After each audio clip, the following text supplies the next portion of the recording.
নমস্কার, সবাইকে স্বাগত আমার চ্যানেলে। বিএড এর 4th সেমিস্টারে কোর্স 6 এর 2018 সালে যে সমস্ত প্রশ্নগুলো এসেছিল সেই উত্তর নিয়ে আজকের ভিডিওতে আলোচনা করতে চলেছি। ফার্স্টে 1 নম্বর প্রশ্ন বলা হয়েছে লিঙ্গ ও সেক্সের দুটি পার্থক্য লিখুন। লিঙ্গ সেক্সের পার্থক্য 1 নম্বর হচ্ছে লিঙ্গ বা জেন্ডার সামাজিকভাবে নির্মিত, কিন্তু সেক্স হলো প্রাকৃতিক তথ্য তথা জৈবিকভাবে সৃষ্ট। 2 নম্বর বলা হয়েছে লিঙ্গ নির্মিত হয় কোনো নির্দিষ্ট সমাজ সংস্কৃতির প্রেক্ষাপটে এবং সামাজিকীকরণের মাধ্যমে এবং পৌরুষ বা নারীসুলভ বৈশিষ্ট্যের প্রকাশক, কিন্তু সেক্স জৈবনিকভাবে সৃষ্ট। প্রজননতন্ত্রের দিক থেকে পার্থক্যগুলো দৃষ্টিগোচর হয় এবং সংশ্লিষ্ট জ্ঞানেন্দ্রিয়ের কার্য পৃথক বৈশিষ্ট্য পরিলক্ষিত হয়। এর পরবর্তী প্রশ্ন দেখি 2 নম্বর। স্বামী বিবেকানন্দের দৃষ্টিভঙ্গি অনুসারে শিক্ষার দুটি মুখ্য উদ্দেশ্য বিবৃতি করুন। কী দুটো মুখ্য উদ্দেশ্য হলো একটা চরিত্রের বিকাশ সাধন এবং অপরটি হচ্ছে অন্তর্নিহিত শক্তির বহিঃপ্রকাশ। এই ভিডিওতে যেমন তোমাদের 2018 সালে কোর্স 6 এর উপর যে সমস্ত প্রশ্নগুলো এসেছিলো তার উত্তর নিয়ে আলোচনা করছি। এর আগে আমি একটি ভিডিও ছেড়েছি যেখানে কোর্স 6 এর 2018 থেকে শুরু করে 2022 পর্যন্ত সমস্ত প্রশ্নগুলো একটা ভিডিওতে তোমরা পেয়ে যাবে, এবং শুধুমাত্র কোর্স 6 না কোর্স 8 এর ওপর ভিডিও আপলোড করা আছে এবং প্রত্যেকটি তোমাদের সাবজেক্টের উপরই সম্পূর্ণ ভিডিওগুলো আপলোড করবো। তাই যারা যারা সেই ভিডিওগুলো দেখো না অবশ্যই সেগুলো দেখে নিও এবং তোমাদের বন্ধুদের সাথে শেয়ার করো, এক্সামের আগে অবশ্যই পড়ে নিও। 3 নম্বর প্রশ্ন সামাজিকীকরণ কাকে বলে? যে প্রক্রিয়ায় ব্যক্তিকে সমাজের একজন দক্ষ সদস্য হতে শেখানো হয় তাই হলো সামাজিকীকরণ। এই প্রক্রিয়ায় একজন সামাজিক আদর্শ ও প্রত্যাশাকে বুঝতে পারে, সামাজিক বিশ্বাসকে গ্রহণ করে সামাজিক মূল্যবোধ সম্পর্কে সচেতন হয়। এই প্রক্রিয়ায় সামাজিক বৈশিষ্ট্যাবলী শিশুর অন্তর্গত হয় বা শিশু সেগুলো অর্জন করে। যে কোনো মানুষের নিজেকে তার সমাজ জীবনের সঙ্গে মানিয়ে নিতে সামাজিকীকরণ প্রয়োজন। এরপরে 6 নম্বর প্রশ্ন বলা হয়েছে দ্বন্দ্বের প্রাক্ষবিক উৎস হিসাবে উদ্বেগ কী? দ্বন্দ্বের প্রাক্ষবিক উৎস হিসাবে উদ্বেগ বলতে এখানে মানসিক অশান্তিকেই বোঝানো হয়েছে। বিভিন্ন কারণে মানুষের মধ্যে অশান্তি অস্থিরতার সৃষ্টি হয় আর সেই থেকে মনের মধ্যে উদ্বেগের সৃষ্টি হয়। তারপরে 7 নম্বর বলা হয়েছে যে নারীর ক্ষমতায়ন কাকে বলে? নারীর ক্ষমতায়ন ব্যাপক অর্থে একজন নারীর স্বকীয়তা, নিজস্বতা, সর্বোপরি স্বয়ং সম্পূর্ণতার বিকাশকে বোঝায়। নারী পুরুষের মধ্যেকার অসমতা ও বৈষম্য দূর করে। কি এই বৈষম্য দূর করে একজন নারী পুরুষের সমান হওয়াটাকেই বলা হচ্ছে নারীর ক্ষমতায়ন। অর্থাৎ যে ক্ষেত্রে দেখা যাবে যে নারী ও পুরুষের মধ্যে কোনো রকম ভেদাভেদ হয় না, অর্থাৎ একজন নারী ও পুরুষের সমান। দেখো এখানে সেটাই বলা হয়েছে সমকক্ষে প্রতিষ্ঠিত করার হলে নারীর ক্ষমতায়ন। নারীর ক্ষমতায়ন করতে হলে নারীকে ক্ষমতা বিকাশের সুযোগ দিতে হবে। পারিবারিক, সামাজিক, রাষ্ট্রীয় সকল ক্ষেত্রে নারী পুরুষের সমতা প্রতিষ্ঠায় এবং নারীদেরকে শিক্ষিত ও দক্ষ মানব সম্পদে পরিণত করতে হবে। সমাজ ও অর্থনীতিতে নারীর অবদান যথাযথ মূল্যায়ন করতে হবে এবং তাদের উপর নির্যাতন করা প্রতিরোধ করতে হবে, তবেই নারীর ক্ষমতায়ন নিশ্চিত হবে। অর্থাৎ নারীর যাতে ক্ষমতায়ন হতে পারে তার জন্য সেরকম পরিবেশ, সেরকম সুযোগও করে দিতে হবে, তবেই সেক্ষেত্রে নারীর ক্ষমতায়ন প্রতিষ্ঠিত হবে। 2 নম্বর প্রশ্ন বলা হয়েছে বেগম রোকেয়ার নারী শিক্ষার অবদানটি আলোচনা করুন। 19বিংশ শতাব্দীর মুসলিম সমাজ ছিল চূড়ান্ত রক্ষণশীল। কিছু ব্যতিক্রম বাদ দিলে মুসলিম মেয়েদের পরিবারের বাইরে কারোর সঙ্গে মেলামেশা এবং সাধারণ বিদ্যালয়ে পাঠ গ্রহণের অধিকার ছিল না। দেখা যাবে কি মুসলিম মেয়েরা যেমন বোরখা পরার একটা ব্যবস্থা আছে, সেরকম তারা বিভিন্ন জায়গায় যেতে পারবে না এবং বিভিন্ন রকম মানুষের সাথে মেলামেশা করতে পারবে না। অর্থাৎ নর্মাল যে সামাজিক পরিবেশে সেটা তারা সাধারণভাবে চলাফেরা করতে পারবে না। বলেছে যদিও হিন্দু পরিবারগুলিও ছিল যথেষ্ট রক্ষণশীল, তবু তাদের মধ্যে ধীরে ধীরে শিক্ষার আলো প্রবেশ করে রক্ষণশীলতার প্রাচীর অনেকটাই ভাঙছিল। বিশেষভাবে ব্রাহ্ম সমাজ এবং ভারতীয় খ্রিস্টান পরিবারের মেয়েদের শিক্ষা দীক্ষার প্রসার হিন্দু মেয়েদের শিক্ষার উৎসাহিত করেছিল। এই ব্যাপারে আলোকপ্রাপ্ত পাশ্চাত্য শিক্ষায় শিক্ষিত হিন্দু পুরুষদের উদ্যমও ছিল লক্ষণীয়। এই পরিস্থিতিতে বেগম রোকেয়ার আবির্ভাব। তিনি শুধু মেয়েদের জন্য বিদ্যালয় স্থাপন করেই থেমে যাননি, অক্লান্তভাবে মুসলিম সমাজের রক্ষণশীলতাকেও ভাঙতে চেয়েছিলেন। তার মাত্র 52 বছরের জীবনে কলম চলেছিল অক্লান্তভাবে। উপন্যাস, কবিতা, ছোট গল্প, প্রবন্ধ, ব্যঙ্গ রচনা সব কিছুতেই তিনি ছিলেন সিদ্ধহস্ত। তিনি সাওয়াল, মোহাম্মদী, নবপ্রভা, মহিলা, ভারত মহিলা এবং বঙ্গীয় মুসলিম সাহিত্য পত্রিকা ইত্যাদি সমকালীন নানা পত্রিকায় নিয়মিতভাবে লিখেছিলেন। তাহলে এই সমস্ত লেখার মাধ্যমে তিনি কী করেছিলেন, যে মেয়েদের যে পিছিয়ে রয়েছে এবং মেয়েদের যে শিক্ষার ব্যাপারটা, সেই সমস্ত কিছুই তিনি তুলে ধরতে চেয়েছেন। এছাড়াও দেখো বলেছে যে তিনি সমস্ত বাধা বিপত্তি শত্রুটাকে দুই হাতে ঠেলে ধরে কাজ করতেন। 1926 খ্রিস্টাব্দে তিনি বেঙ্গল ওমেন্স এডুকেশনাল কনফারেন্সে সভাপতিত্ব আসন অলঙ্কৃত করেন এবং সময়োপযোগী মনজ্ঞ ভাষণে সকলকে মুগ্ধ করেছিলেন। এরপরে বলেছেন যে তিনি কিছু বলেছেন যে আমরা সমাজের অর্ধেক অংশ যদি আমাদের পশ্চাৎবর্তী করে রাখা হয় তবে সমাজের অগ্রগতি কিভাবে সম্ভব। যদি কোনো ব্যক্তির একটি পা বাঁধিয়ে রাখা হয় তবে সে কতদূর যেতে সক্ষম হবে। তারপরে বলেছে বেগম রোকেয়াকে প্রথম নারীবাদী মুসলিম মহিলা বলা হয়। 1924 খ্রিস্টাব্দে প্রকাশিত পদ্মরাগে তিনি লিখেছিলেন, বিবাহ করাই মেয়েদের জীবনের একমাত্র উদ্দেশ্য নয়। অর্থাৎ তিনি যে মেয়েদের বিবাহ ছাড়া অন্য আরেকটা মেয়েরা নিজেরা প্রতিষ্ঠিত হতে পারে সেই সম্পর্কে বিভিন্ন রকম কথা বলেছিলেন। তারপরে বলেছে দেখো 1931 খ্রিস্টাব্দে প্রকাশিত অবরোধবাসিনীতেও তিনি নারীর অধিকার প্রতিষ্ঠিত করার জন্য সোচ্চার হয়েছিলেন। বেগম রোকেয়া শুধুমাত্র মুসলিম নারী সমাজের মুখপাত্র হয়ে জীবন অতিবাহিত করেননি, তিনি একই সঙ্গে ছিলেন জাতীয়তাবাদী ও মানবিকতাবাদী। তিনি বলেছেন, আমরা শুধুমাত্র হিন্দু অথবা মুসলিম অথবা পার্সি অথবা খ্রিস্টান বা বাঙালি, তামিল, মারোয়ারি বা পাঞ্জাবি নয়, আমরা ভারতীয়। আমরা আগে ভারতীয়, তারপরে অন্য সব কিছু। অর্থাৎ প্রথমত ভারতীয়টাই হলো আমাদের প্রধান ধর্ম, এছাড়া তারপরে হচ্ছে আমাদের অন্যান্য পরিচয়।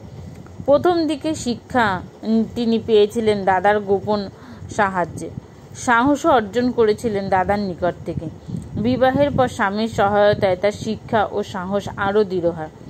তারই প্রমাণ পাওয়া যায় রোকেয়ার পরবর্তী কর্মকাণ্ডে।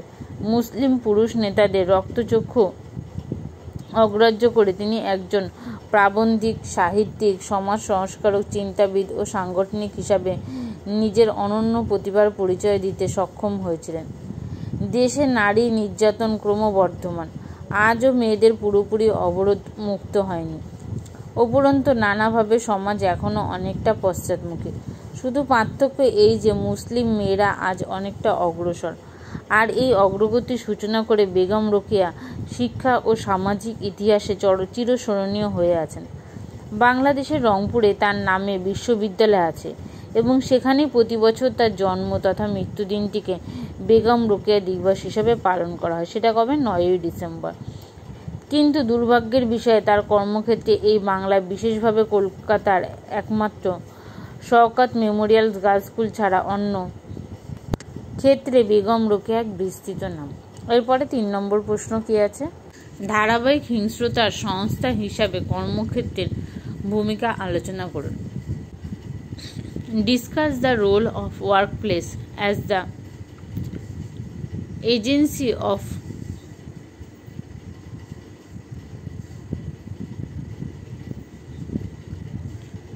পারপিটিউটিং ভায়োলেন্স। কর্মক্ষেত্রে নির্যাতন সম্পর্কে লিখুন। অর্থাৎ কাজের ক্ষেত্রে যে নির্যাতন হয় সেটা বলা হয়েছে যে প্রচলিত প্রথা অনুযায়ী কর্মক্ষেত্রকে 2 ভাগে ভাগ করা হয়, সংগঠিত এবং অসংগঠিত ক্ষেত্র। সংগঠিত ক্ষেত্র বলতে বোঝায় নির্দিষ্ট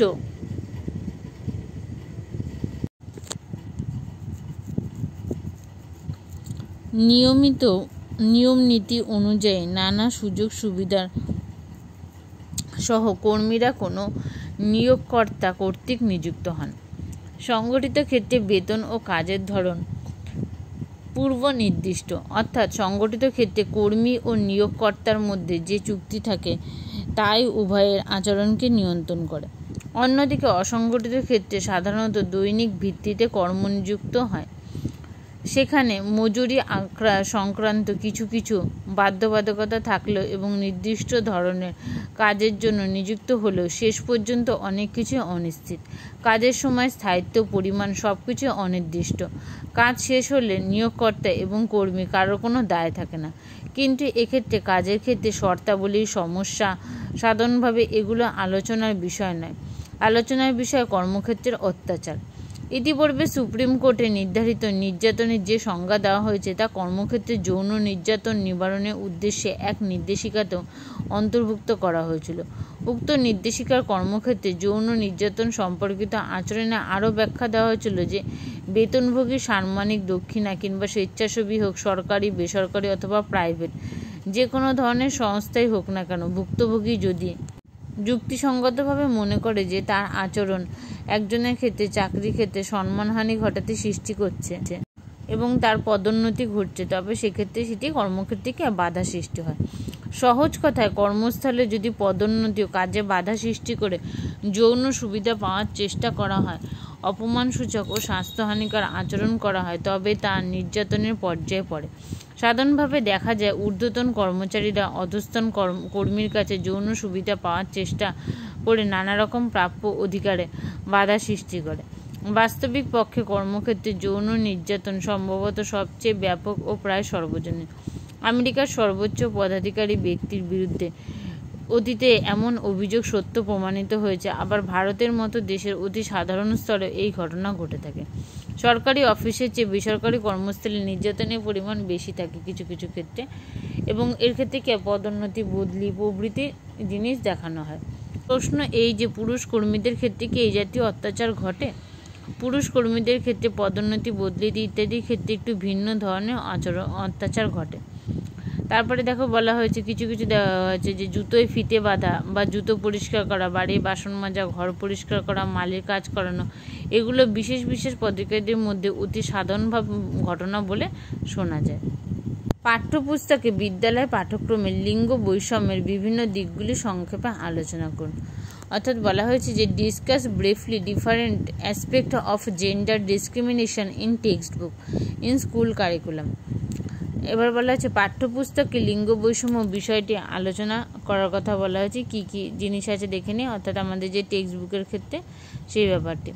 পাঠ্যপুস্তকে লিঙ্গ বৈষম্যের ধরন পাঠ্য বিষয় ভেদে কিছুটা আলাদা হয়। পাঠ্যক্রমের মাধ্যমে যে লিঙ্গ বৈষম্যের সূচনা, পাঠ্যপুস্তকে তার বিস্তার এবং পঠনের সঙ্গে যুক্ত শ্রেণীকক্ষের সমস্ত রকম কর্মকাণ্ডের মধ্যে তার পরিণতি লাভ ঘটে। যেহেতু বিষয়বস্তুর প্রকৃতি অনুযায়ী পাঠ্যক্রম ও পাঠ্যসূচি নির্ধারণ হয়, সেহেতু বিষয়ভেদে লিঙ্গ বৈষম্যের প্রকৃতিও পরিবর্তিত হয়। পাঠ্যপুস্তকের মধ্যে লিঙ্গ বৈষম্যের তিনটি ক্ষেত্রে ইউনেস্কো চিহ্নিত করেছে। প্রথম বলা হয়েছে বিষয়বস্তু। বিষয়বস্তু নির্বাচনের সময়, বিশেষত পাঠ্যসূচি তৈরি করার সময় যা কিছু অন্তর্ভুক্ত হয় তার মধ্যে ছেলেদের অভিজ্ঞতা অর্থাৎ পুরুষসুলভ অভিজ্ঞতার প্রাধান্য থাকায় লিঙ্গ বৈষম্য সৃষ্টি হয়। প্রাথমিক বিদ্যালয়ে ছোট ছোট ছেলে মেয়েদের মধ্যে বদ্ধমূল ধারণা হতে পারে যে ছেলেরাই শুধু সৈনিক, পুলিশ, কৃষক, গাড়ির ড্রাইভার, বিমান চালক কিংবা সামাজিক সেবক হয়ে থাকে। অন্যদিকে মেয়েরা হলো গৃহকর্মী, রাঁধুনি, পরিচ্ছন্নতা কর্মী। তারপরে হচ্ছে দৃশ্যরূপ।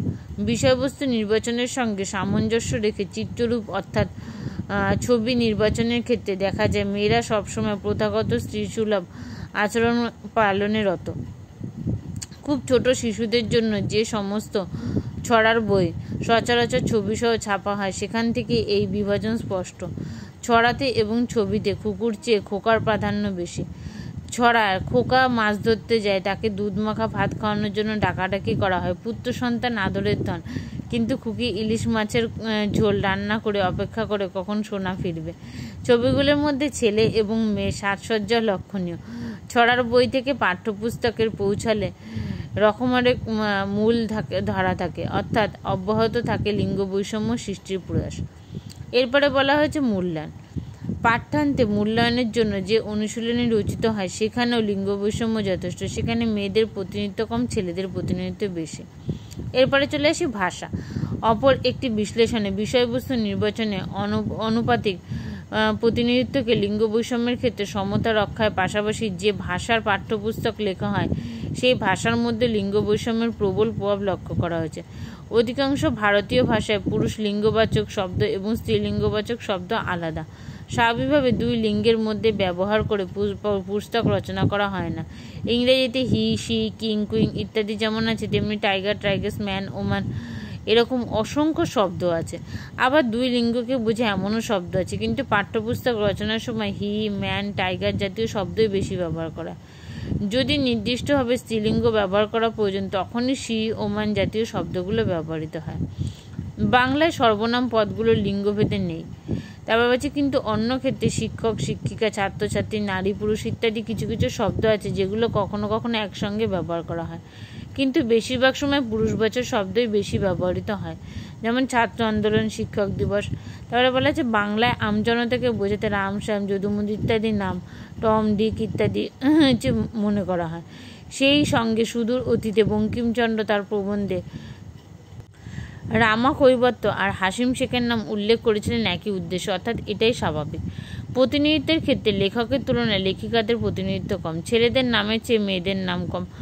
তারপর হচ্ছে এই জাতীয় অভিযোগ থাকলেও বিষয়বস্তু নির্বাচনের ক্ষেত্রে বিচার্য শর্তগুলোর পরিপ্রেক্ষিতে হয়তো প্রতিনিধিত্বের প্রতি দৃষ্টি দেওয়া হয় না, কিন্তু শ্রেণীকক্ষে পাঠ্য বিষয়ক ব্যাখ্যা করার সময় অনুরূপ অন্যান্য লেখিকা, বিজ্ঞানী ও গণিতজ্ঞের প্রসঙ্গ উত্থাপন করার প্রচেষ্টা থাকে অনুপস্থিত। তবে আনুপাতিক প্রতিনিধিত্ব অর্থাৎ আনুপাতিক হারে পুরুষ ও নারীর রচনা বা কর্ম অন্তর্ভুক্ত করার বিষয়ে একটি বিতর্ক জোরালোভাবে আছে।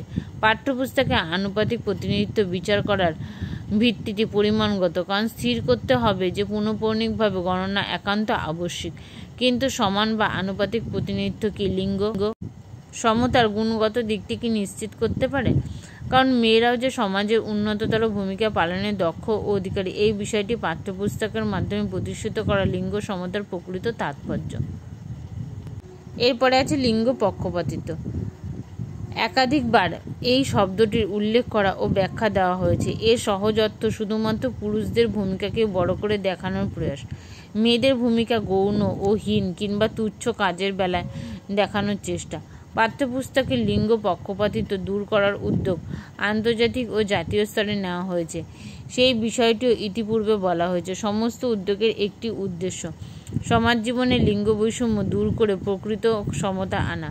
এরপর আছে লিঙ্গ নিরপেক্ষতা। পাঠ্যপুস্তকে নির্বাচিত বিষয় কিংবা বিষয়ের উপস্থাপনা এমনভাবে করা যে তা পুরুষ বা নারী কারোরই কথাই বলে না অথবা লিঙ্গ প্রসঙ্গটি উপেক্ষা করে। বিজ্ঞান ও গণিতের বহু বিষয় লিঙ্গ নিরপেক্ষ এবং তার বিবরণ লেখার সময় লিঙ্গের প্রসঙ্গ অবাস্তব, কিন্তু সময় বিষয়ের ক্ষেত্রে লিঙ্গ নিরপেক্ষতা বজায় রাখা সম্ভব নয়, তা বাঞ্ছনীয় নয়, কারণ লিঙ্গ সম্পর্কিত উদাসীনতা একটি কৃত্রিম অবস্থা। সমাজ জীবনে পুরুষ ও নারীর অস্তিত্ব এবং পারস্পরিক সম্পর্ক একটি আবশ্যিক উপাদান। কাজেই পাঠ্যপুস্তকের বেলাতেও উপযুক্ত ক্ষেত্রে লিঙ্গের প্রসঙ্গে ভারসাম্যযুক্ত অবস্থায় থাকবে, এটাই স্বাভাবিক। সর্বলিঙ্গাত্মক পাঠ্যপুস্তকে যদি এমন ধারণা, পদ, বিষয় এবং এমন ভাষা স্থানলাভ করে যা পুরুষ ও নারী উভয়ের প্রতি ইঙ্গিত করে, তবেই তাকে বলা যাবে যে সর্বলিঙ্গাত্মক। এই বিষয়ে বিশেষজ্ঞরা লিঙ্গ নিরপেক্ষতার চেয়ে বেশি গুরুত্ব দিয়ে থাকেন সর্বলিঙ্গাত্মক উপস্থাপনার উপর। তাদের মতে প্রত্যেক ভাষাতে যে সমস্ত সর্বলিঙ্গাত্মক শব্দ ও ধারণা আছে সেগুলোকে চিহ্নিত করে তালিকা তৈরি করা দরকার। পাঠ্যপুস্তক রচনা করার সময় সেই সব শব্দ ও ধারণা বেশি ব্যবহার করলে লিঙ্গ বৈষম্য দূর হতে পারে। পাঠ্যপুস্তক বিশ্লেষণ করার পদ্ধতি ও কাঠামো সম্বন্ধে এই পাঠ্যক্রমের অন্তর্গত ব্যবহারিক সক্রিয়তা অনুশীলনের যে নির্দেশিকা পরিশিষ্ট অংশে দেওয়া হয়েছে সেখানে দেখতে হবে।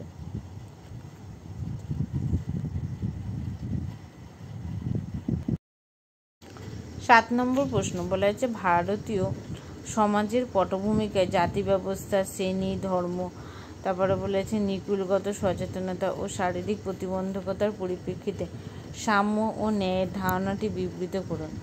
প্রথমে বলা হয়েছে কি ন্যায্যতা। ন্যায্যতা শব্দটি সাধারণত নিরপেক্ষতা ও ন্যায় বিচারের ক্ষেত্রে ব্যবহৃত হয়। সমানাধিকারের এর মূল বক্তব্য। শেয়ার বাজারে কোনো কোম্পানি বা সংস্থার ইকুইটি শেয়ার বা কেনাবেচা করা হয়। এর মাধ্যমে কোনো ব্যক্তি বা সংস্থা তার পছন্দমতো কোম্পানি বা সংস্থার ইকুইটি শেয়ার ক্রয়ের মাধ্যমে ওই কোম্পানি বা সংস্থার আনুপাতিক আংশিক মালিকানা লাভ করতে সক্ষম হয়। কোনো কোম্পানি বা সংস্থার ইকুইটি শেয়ার এর অর্থ ওই কোম্পানি বা সংস্থার মোট মূলধনের সমানাধিকার সম্পূর্ণ অংশবিশেষ। ধরা যাক কোনো একটি লিমিটেড কোম্পানি বা সংস্থায় এক্স এর নথিভুক্ত মোট মূলধনের পরিমাণ 1 কোটি টাকা, যা প্রতিটি 10 লক্ষ ইকুইটি শেয়ার এ বিভক্ত। এই কোম্পানি বা সংস্থা এক্স এর 10,000 ইকুইটি শেয়ার যিনি বা যে সংস্থা ক্রয় করেছেন তিনি বা সেই সংস্থা উক্ত কোম্পানি বা সংস্থা এক্স এর 1% মালিক। ওই কোম্পানি বা সংস্থা এক্স এর বার্ষিক সাধারণ সভায় ভোটাভুটির সময় 1% মালিক ব্যক্তি বা সংস্থার হাতে মোট ভোটের 1% থাকে। এইভাবে কারো নিরপেক্ষভাবে সমানাধিকার নিশ্চিত হলে টাকার দ্বারা ন্যায্যতা বা ইকুইটি শব্দটির সঠিক প্রয়োগ হয়েছে বলা হয়। এরপরে হচ্ছে সাম্যতা বা সাম্য। ইকুয়ালিটি অর্থাৎ ইকুয়াল থেকে উদ্ভব। বিশেষ্য পদ হিসাবে ইকুয়ালের অর্থ সমকক্ষ বা সমতুল্য ব্যক্তি। আবার বিশেষণ পদ হিসাবে ইকুয়ালের অর্থ সমান, সমতুল্য। সমকক্ষ, সমায়তন, সমসংখ্যক বা সমান সংখ্যক। তাই যেখানে একাধিক ব্যক্তি, গোষ্ঠী, শ্রেণী, লিঙ্গ, জাতি, ধর্ম বা বর্ণের কোনো ভেদ বা পার্থক্য থাকে না, সেখানে সমতা বা সাম্য বা ইকুয়ালিটি স্থাপিত হয়েছে বা বিরাজ করছে বলা যায়। তাহলে দেখা যাচ্ছে যে সামান্য পার্থক্য থাকলেও ন্যায্যতা বা ইকুয়ালিটি এবং সমতা বা সাম্য বা ইকুয়ালিটি উভয় ক্ষেত্রে সমতা বা সাম্য বা সমান অর্থটি স্পষ্টভাবে প্রতীয়মান হয়েছে। এখন দেখা যাক আমরা এই সমতা বা সাম্য ধারণাটি নিয়ে এত আলোচনা করছি কেন। প্রথমে 1 নম্বর বলা হয়েছে সমতা বা সাম্য ধারণা আমাদের কি কাজে লাগবে। 2 নম্বর সামাজিকভাবে বা শিক্ষাক্ষেত্রে এটি কি স্থাপন করা জরুরি হয়ে পড়েছে। 3 নম্বর এর অভাবে কি আমরা সুখে শান্তিতে বসবাস করতে পারছি না। 4 নম্বর বলা হয়েছে এর অভাবে কি রাষ্ট্র তথা বিশ্ব তথা সমগ্র মানব সমাজের অগ্রগতি ব্যাহত হচ্ছে। 5 নম্বর বলা হয়েছে মানব প্রজাতির অস্তিত্ব আজ এই আসাম্য বা বিবিধতার কারণে সংকটাপন্ন।